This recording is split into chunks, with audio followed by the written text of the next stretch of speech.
আসসালামু আলাইকুম প্রিয় শিক্ষার্থীরা, সকলে কেমন আছো? আশা করি ভালো। আলহামদুলিল্লাহ, আমিও ভালো আছি। প্রিয় শিক্ষার্থীরা, এই মুহূর্তে লক্ষ লক্ষ শিক্ষার্থীরা অপেক্ষায় আছে কবে তোমাদের ভর্তির যে ওয়েবসাইটটা চালু হবে।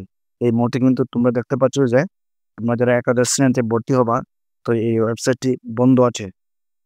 তো এর বন্ধ হওয়ার মূল কারণ হচ্ছে শিক্ষা বোর্ড এখন পর্যন্ত কোনো ধরনের নোটিশ প্রকাশ করে নাই। আমরা বর্তমানে ঢাকা এডুকেশন বোর্ডের ওয়েবসাইটে চলে আসছি। তারপর দেখো এইচএসসি কর্নার। আমরা এই এইচএসসি কর্নার আসলাম। তো এখানে এখন পর্যন্ত কোনো ধরনের নোটিশ প্রকাশ করা হয় নাই যে তোমাদের ভর্তি আজকে থেকে চালু হবে।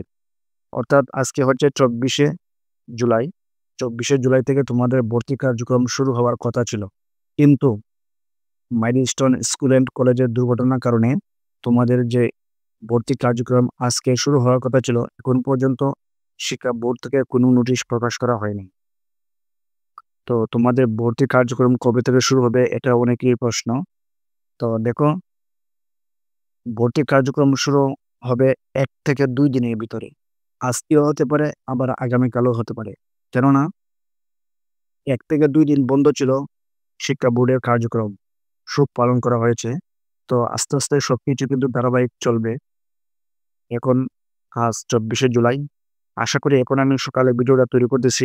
বিকালেও প্রকাশ হতে পারে যে আজকে থেকে ভোট এই ভর্তি কার্যক্রম শুরু, অথবা কাল থেকে।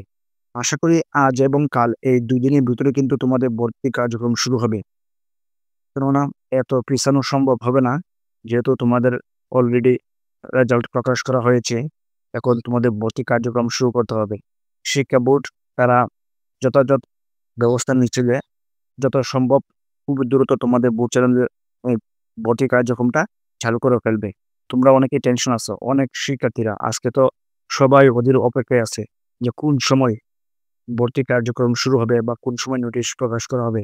এই বিষয় নিয়ে কিন্তু অনেকেই তোমরা টেনশন আছো। আশা করি টেনশন করার কোনো প্রয়োজন নাই।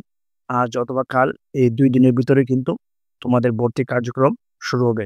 আশা করি বিষয়টা বুঝতে পারছো। ভিডিওটা ভালো লাগলে অবশ্যই চ্যানেলটা সাবস্ক্রাইব করে পাশে থাকা বেল বাটনটি ক্লিক করে দিবা। ধন্যবাদ সবাইকে।